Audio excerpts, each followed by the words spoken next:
Bismillah ar-Rahman ar-Rahim. Au nom d'Allah, le tout miséricordieux, le très miséricordieux.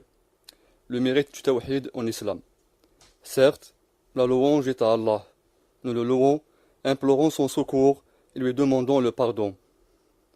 Nous nous protégeons par Allah contre le mal de nos propres âmes et contre les maux engendrés par nos mauvaises actions. Celui qu'Allah guide, nul ne pourra l'égarer. Et celui qui l'égare, nul ne pourra le guider. Et j'atteste qu'il n'y a point d'adoré à part Allah, seul, sans aucun associé, et j'atteste que Mohammed est son serviteur et messager. Ensuite, chers frères et sœurs qui nous écoutent, partout où vous êtes, je vous dis Assalamu alaikum wa rahmatullahi wa barakatuh.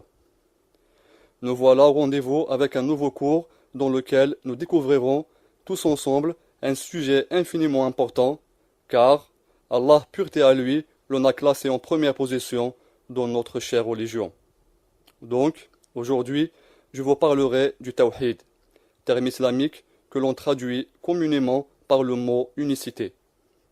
Le tawhid, chers frères et sœurs, est en fait la mission première de laquelle notre Seigneur a chargé tous les messagers et prophètes, prières et salut d'Allah sur eux. L'islam nous enseigne que le premier messager envoyé sur terre est le prophète d'Allah, Noé. Une fois que le shirk ou l'association est advenu parmi les gens, et ce, environ 10 siècles après la mort de notre père Adam, que le salut soit sur lui. Allah exalté soit-il a enjoint à son messager Noé, d'appeler son peuple à vouer l'adoration uniquement à Allah, d'abandonner les pratiques polythéistes et de suivre également le droit chemin qu'il y prêchait. La signification que les savants de la Sunna donnent au mot tawhid est le fait de réserver un culte exclusif à Allah, le Tout-Puissant. C'est aussi de le considérer par croyance et conviction qu'il est l'unique dans sa seigneurie, qu'il n'a aucun partenaire dans la gérance de l'univers avec toutes les créatures qui s'y trouvent, de même que de l'unifier dans l'adoration. Cela veut dire ne lui donner aucun associé dans tous les actes d'adoration que l'homme produit. Enfin, c'est de croire qu'Allah, magnificence à lui, possède les attributs de perfection absolue et les noms les plus sublimes. Ainsi, attester à l'égard d'Allah de chaque nom ou attribut que l'on trouve mentionné dans le Saint-Coran ou la Sunna purifiée du messager sallallahu alayhi wa sallam est, sans le moindre doute, le caractère du croyant monothéiste. Le tawhid est un droit exclusif à Allah, exalté soit-il. Il est le point de mire qui fait réunir autour de lui toutes les religions célestes qu'Allah a fait descendre sur terre. Cela étant dit, notre Seigneur, pureté à lui, afin de montrer l'imminente valeur de son unicité, d'attirer l'attention de ses serviteurs sur l'importance inestimable de celle-ci, il révéla quantité de versets avec lesquels il leur intime aussi de se conformer scrupuleusement à ce droit divin absolu, de l'adorer sans ne jamais lui donner d'associé, quelle que soit leur nature. Le Tout-Puissant a dit dans la sourate An-Nahl, les abeilles, au verset 36, وَلَقَدْ بَعَثْنَا فِي كُلِّ أُمَّةٍ رَسُولًا أَنِ اعْبُدُوا اللَّهَ وَاجْتَنِبُوا الطَّاغُوتَ. Traduction rapprochée. En vérité, nous avons envoyé un prophète à chaque communauté avec le message suivant. Adorez Allah et écartez-vous du tarout. En vérité, nous avons envoyé un prophète à chaque communauté avec le message suivant. Adorez Allah et écartez-vous du tarout. Le tarout est un mot arabe qui signifie toute chose par laquelle l'homme dépasse ses limites, telles que ce que l'on adore, que l'on suit ou à laquelle on obéit en dehors d'Allah. De même, dans le but de prévenir son prophète Mohammed, prière et salut d'Allah sur lui, ainsi que tous les croyants, de les mettre en garde au polythéisme et ses partisans, notre Seigneur, très haut soit-il, enjoint en disant وَادْعُ إِلَى رَبِّكَ وَلَا تَكُونَنَّ مِنَ الْمُشْرِكِينَ وَلَا تَدْعُ مَعَ اللَّهِ إِلَهًا آخَرَ لَا إِلَهَ إِلَّا هُوَ كُلُّ شَيْءٍ هَالِكٌ إِلَّا وَجْهَهُ لَهُ الْحُكْمُ وَإِلَيْهِ تُرْجَعُونَ. Traduction relative. Appelle les gens au culte de ton Seigneur et ne sois point du nombre des associateurs. Et n'invoque nulle autre divinité avec Allah. Il n'est de divinité que lui. Tout est voué à périr, excepté sa face. C'est à lui qu'appartient le jugement, et c'est à lui que vous ferez retour. Je répète le verset. Appelle les gens au culte de ton Seigneur et ne sois point du nombre des associateurs. Il n'invoque nulle autre divinité avec Allah. Il n'est de divinité que lui. Tout est voué à périr, excepté sa face. C'est à lui qu'appartient le jugement et c'est à lui que vous ferez retour. Ainsi, beaucoup d'autres textes du noble Coran explicitent ce devoir religieux qui incombe à tous les humains. Le prophète, sallallahu alayhi wa sallam, lui aussi, montre et clarifie à travers de multiples hadiths ce droit divin qui, lorsqu'on les médite, chers frères, chères sœurs, on parviendra à conclure que l'islam est, sous l'effet de la miséricorde de notre Seigneur, une religion de vérité, de droiture et d'intégrité.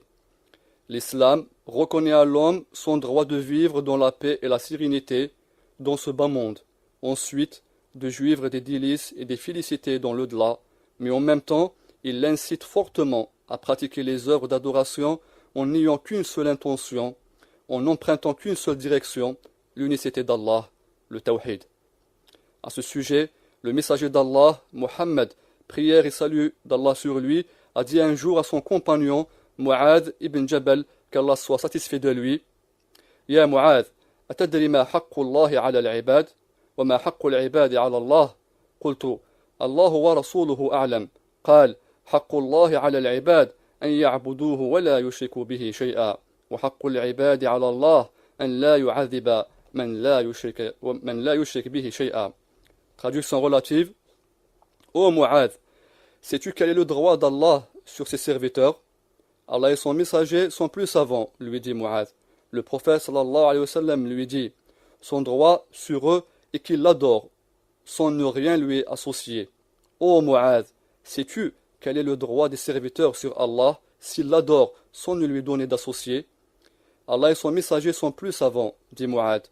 Leur droit sur lui est qu'il ne châtie pas ceux qui ne lui donnent point d'associé, dit le messager sallallahu alayhi wa sallam. Hadith rapporté par Al-Bukhari et Muslim.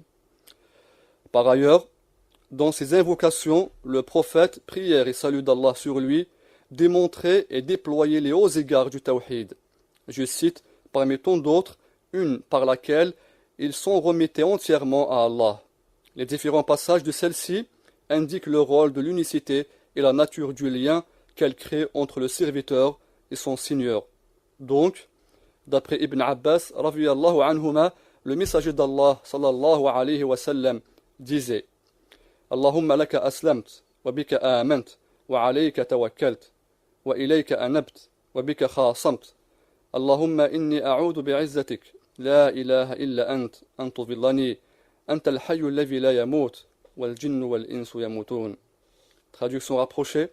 Ô Allah, je me suis soumis à toi, j'ai cru en toi, j'ai placé ma confiance en toi, je m'en suis remis à toi, et c'est par toi que j'ai pris à partie mes adversaires. Ô Allah, je me mets sous la protection de toute ta puissance, nul adoré autre que toi, afin que tu m'égares pas. C'est toi le vivant qui ne meurt pas, tandis que les djinns et les humains meurent. Hadith unanimement reconnu authentique. Aussi, toujours dans l'esprit de faire montre de la gravité du polythéisme et de l'association, et d'élucider en revanche l'effet du tawhid dans l'émancipation de ses partisans des feux de la jihad, de même que d'évoquer le très élevé statut qu'il occupe dans toutes les religions. Pour démontrer tout cela, Allah exalté soit-il nous révèle quelques interrogations qu'il adressera le jour de la résurrection à son noble serviteur et messager, Isa, Jésus le Messie. Le Tout-Puissant dit au verset 116-118 de la sourate Al-Ma'ida, la table servie. Et lorsqu'Allah dira à Jésus, ô Jésus, fils de Marie, est-ce toi qui as dit aux gens, prenez-nous, moi et ma mère, pour deux divinités en dehors d'Allah? Il dira, gloire et pureté à toi. Il ne m'appartient pas de déclarer ce que je n'ai pas le droit de dire. Si je l'avais dit, tu l'aurais su, certes. Tu sais ce qu'il y a en moi, et je ne sais pas ce qu'il y a en toi. Tu es en vérité le grand connaisseur de tout ce qui est inconnu. Et ainsi, jusqu'à ce qu'il dira, si tu les châties, ils sont tes serviteurs, et si tu leur pardonnes, c'est toi le Tout-Puissant, le Sage. Enfin, l'unicité d'Allah, chers auditeurs et auditrices, est un sujet énormément important. Le musulman est fortement conseillé de l'étudier, le pratiquer et d'inviter ses confrères à cette démarche que notre Seigneur nous recommande constamment. Le tawhid est la voie qui mène à l'agrément d'Allah. Il est en outre l'élément crucial qui distingue le vrai croyant du faux. N'admettre absolument pas de donner des associés à son adoré unique, Allah, à lui la pureté, est, comme je l'avais cité précédemment, très certainement l'essence de toutes les religions révélées. L'auditeur perspicace conclura le grand mérite de l'islam en l'opposant aux autres religions dont les adorations se dispersent entre plusieurs divinités. Cela donne l'image d'un culte qui, en réalité, ne sanctifie aucunement le Seigneur de l'univers, il ne le démarque pas des autres divinités. C'en est bien ici que réside la différence dans toute son ampleur entre le musulman et le non-musulman. Voilà, chers frères et sœurs, c'est par ceci que nous arrivons à la fin de cette émission. Je rappelle que c'était le 3e cours de notre série Les égards inégalables de la religion musulmane, les mérites et les valeurs suprêmes du tawhid, ou l'unicité d'Allah, et le thème que nous avons présenté aujourd'hui. Rendez-vous au prochain cours avec lequel nous découvrirons une autre vertu de notre islam bien-aimé. Je demande à Allah de nous faire profiter par ce que nous avons écouté, de pardonner nos péchés et de nous accorder son aide et son assistance. Amin. Wassalamu alaikum wa rahmatullahi wa barakatuh.